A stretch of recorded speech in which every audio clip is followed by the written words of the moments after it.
Louvado seja Deus. Queridos e amados irmãos e irmãs que ouvirão este áudio, desde já eu agradeço pela vossa atenção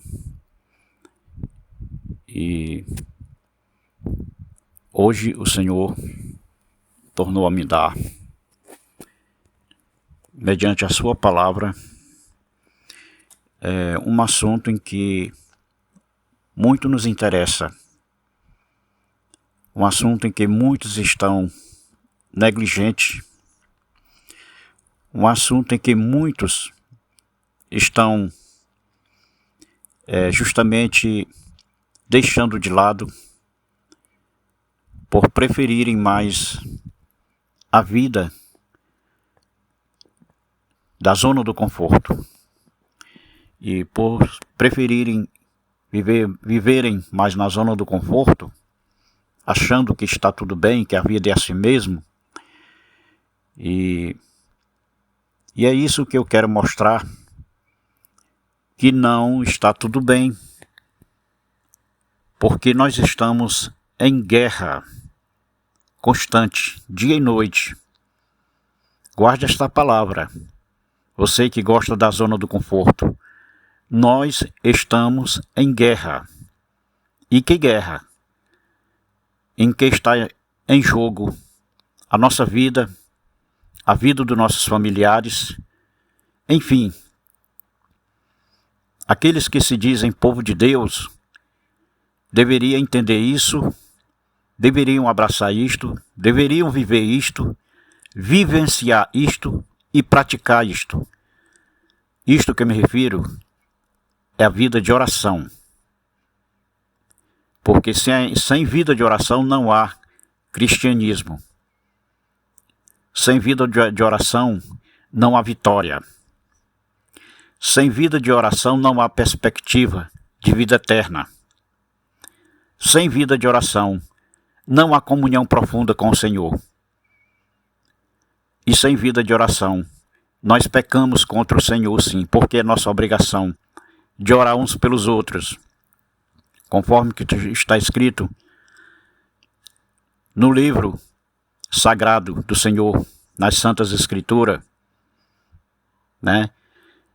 No livro de Tiago, no Novo Testamento, Tiago se preocupa e nos incita a orar, né? Diz: orai uns pelos outros para que sejais curados. E eu vou mais além.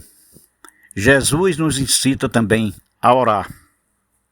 Para isso ele deixou na sua palavra, no livro de Mateus, capítulo 7,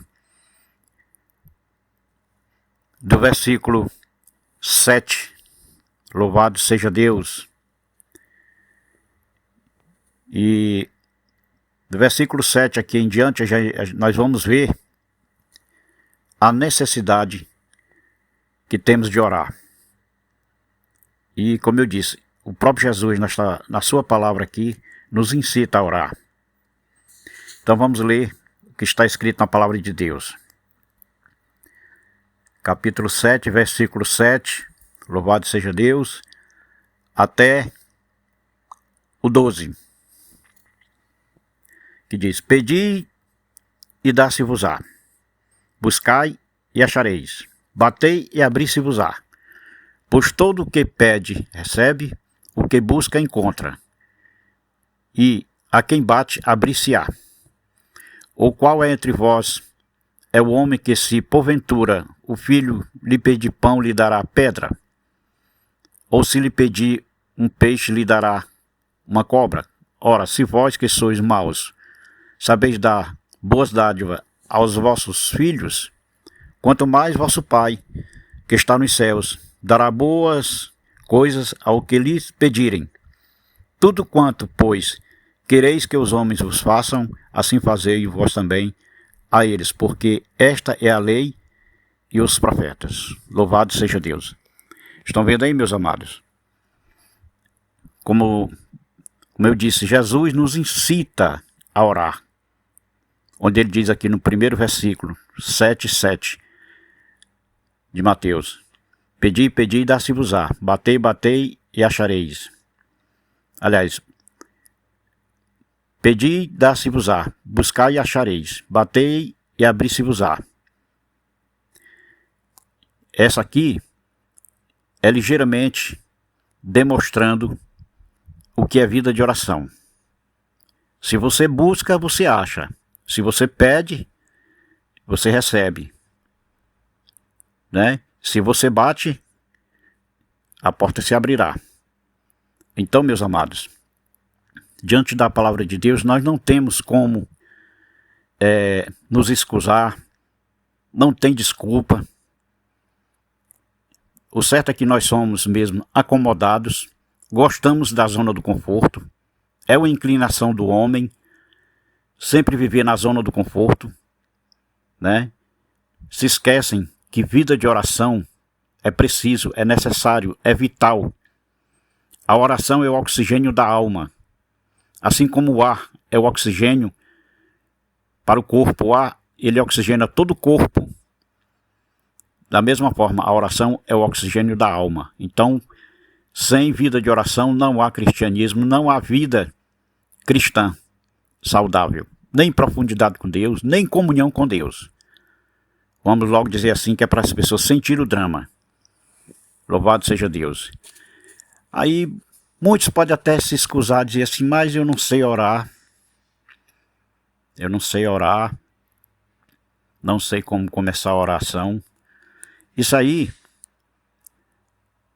é uma desculpa esfarrapada, digamos assim, como diz no ditado. Por quê? Porque orar não é falar bonito, não é você dar uma desculpa que não tem boa oratória, não.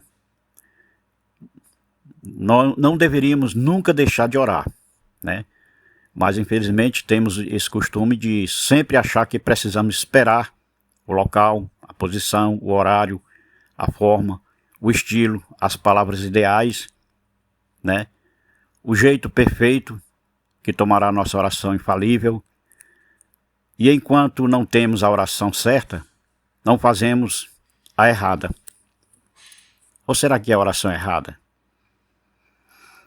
Não existe oração errada, porque a própria palavra de Deus, como acabei de ler, nos diz que tudo que pedirmos, seremos atendidos na presença do Senhor. Desde que façamos isso com convicção, com amor, com dedicação, se humilhando na presença do Senhor, né? Louvado seja Deus. Até porque Deus não quer um especialista no assunto. Ele quer ouvir o que o filho tem a dizer. Simples assim, né? Eu sei que muitas vezes a pessoa fica um pouco sem jeito, como eu, no começo da minha conversão, eu ficava um pouco sem jeito porque eu não sabia orar. Não sabia, assim, orar bonito como os homens faziam. Eu olhava aquelas pessoas que para o púlpito eram chamados a orar, e ali procuravam as palavras bonitas, apropriadas, procuravam mais mexer com as emoções das pessoas, e era uma oração, digamos assim, decorada. Uma coisa assim, que a pessoa já estava acostumada a dizer, a falar, abrir sua boca, né? Então eu me sentia até oprimido, porque eu via aquelas pessoas orando bonito, e eu não sabia orar, eu ficava com vergonha. Mas não sabia eu, que hoje com a experiência que eu tenho, eu sei. Não existe oração errada. Tudo que, como eu disse, tudo que fazemos para o Senhor, com amor, com dedicação, Deus ouve as nossas orações.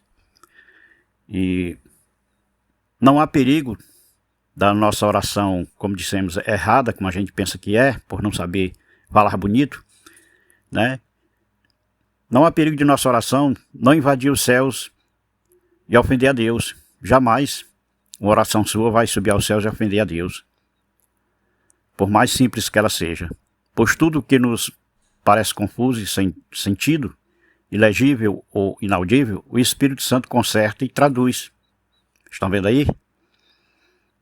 Com gemidos inexprimíveis diante de Deus, né?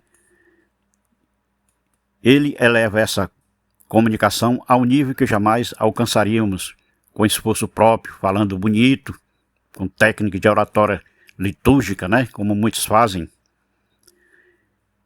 Ao contrário, ele indica o caminho para os nossos pensamentos, nos dirigindo nossos corações, né? E aqueles pensamentos que a gente chama sem rumo, muitas vezes a gente fica sem rumo, sem saber o que dizer. O Espírito Santo intercede, derrama o óleo na rigidez dos nossos sentimentos, e nenhuma prece ou oração sofrida comoverá mais o coração de Deus que os próprios gemidos do seu Espírito Santo, né? Louvado seja Deus. E não estamos falando de um entregador de orações, não. O Espírito Santo não é entregador de oração, mas sim um intercessor, né? Ele é um amigo realmente interessado em nos fazer ser entendidos diante do Senhor. Na confissão, ele transforma em perfume o que antes era o crume das nossas transgressões, enchendo taças de ouro que são recebidas com honra nos lugares celestiais. Louvado seja Deus. Então não há impedimento para orar, quando temos a certeza de que não oramos sozinhos, né? Comece orando errado, como você às vezes costuma pensar que está orando errado porque não tem uma boa oratória. Pois toda oração feita com verdadeira humildade e submissão em nome de Jesus e na companhia do Espírito Santo sempre será certa no final. Atreva-se a orar em todo tempo, em todo lugar e sempre com coração grato, né? Oração errada é a que nunca é feita. Oração errada é aquela que nunca foi começada, né?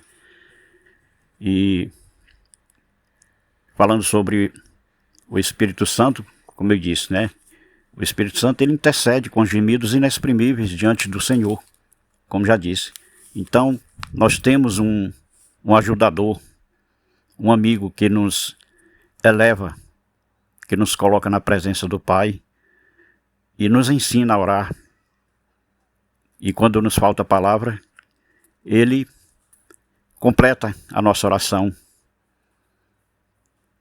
Nós fechamos a boca, mas o nosso coração está ligado com Deus.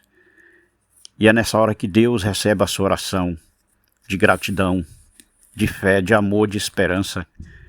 E isso alegra muito o coração de Deus. Deixa Deus bastante orgulhoso de todos nós, de todos aqueles que se submetem a uma vida de oração. E muitas vezes eu fico pensando, como é que pode uma pessoa que se diz cristã, que se diz conhecedora da palavra, abdicar de uma vida de oração? Ela desconhece o perigo que ela está correndo, o perigo que ela está se submetendo. E eu chamo isso também de afronta a Deus. Quando você diz que é cristão e não ora ao Pai, não ora ao Senhor, você está afrontando a Deus e pecando diante do Senhor, porque é nossa obrigação, é nosso dever, é vital. Então, sem vida de oração não há comunhão, não há profundidade, não há conhecimento de Deus, e você perde a visão celestial do reino de Deus paulatinamente, porque o inimigo, ele faz de tudo para que você não ore, para que você não tenha vida de oração, porque ele sabe que a oração é a arma mais poderosa de todo o universo. Pode ter certeza disso. Eu sempre digo isso sem medo de errar. Deus colocou isso no meu coração, não foi à toa. A oração é a arma mais poderosa em todo o universo. É por isso que o inimigo, sabendo disso, ele treme e estremece quando vê um cristão ou uma cristã dobrar o seu joelho, porque ele sabe que a providência divina é cabível e chega o mais rápido possível. Porque Deus, ele não nos deixa nem nos abandona. Ainda diz mais: eis que estarei convosco todos os dias até a consumação dos séculos. Então, meu amigo, o que você está esperando para ter uma vida de oração, para contemplar as grandezas do Senhor, as bondades do Senhor, as misericórdias do Senhor na sua vida? Faça isso e você verá a diferença. assim, bem notório. Rapidamente você verá a diferença, o que uma vida de oração faz na vida de um ser humano, na vida de um cristão que ama ao Senhor. Porque também a oração é um exemplo de amor que você tem a Deus, de submissão, de respeito.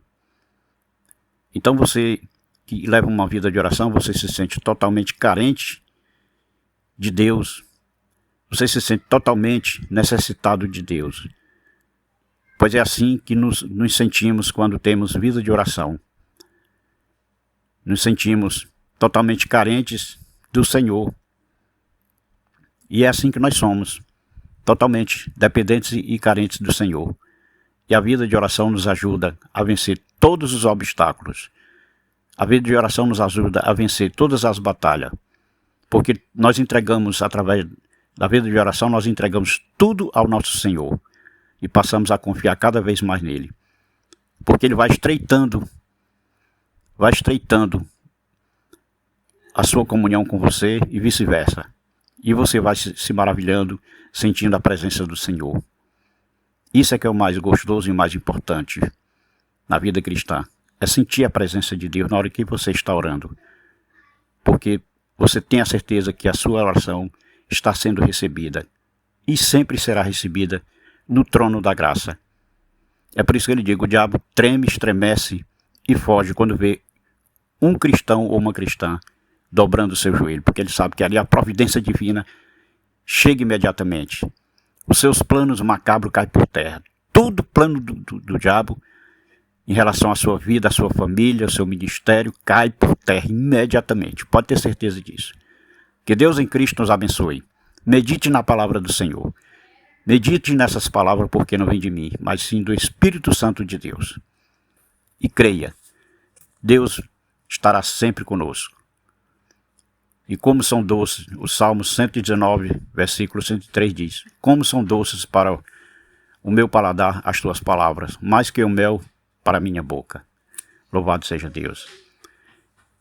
É por isso que eu sempre digo, a palavra de Deus, que a semente da vida é alimento puro. Como tal, ela nos sustenta, dando todos os nutrientes necessários de que nossa alma precisa. A palavra de Deus também é agradável como uma saborosa fruta ou delicioso mel no café da manhã. Então, se apegue à vida de oração, pegue esse hábito, se acostume a fazer isso diariamente, não só orando, como se diz, de vez em quando, não, ore incessantemente, em espírito e verdade. Ande em espírito e verdade. E você vai ver a diferença que a sua vida de oração vai fazer na sua vida. No seu crescimento espiritual. E também no seu desempenho intelectual, porque Deus ele vai suprir todas as necessidades materiais e espirituais. E você vai viver e sentir a palavra de Deus a ressoar no seu coração. Louvado seja Deus. Que Deus em Cristo nos abençoe, nos livre e guarde de todo mal e supra todas as nossas necessidades. Que a vida de oração seja sempre uma dádiva em nossas vidas, porque é vital, volto a dizer.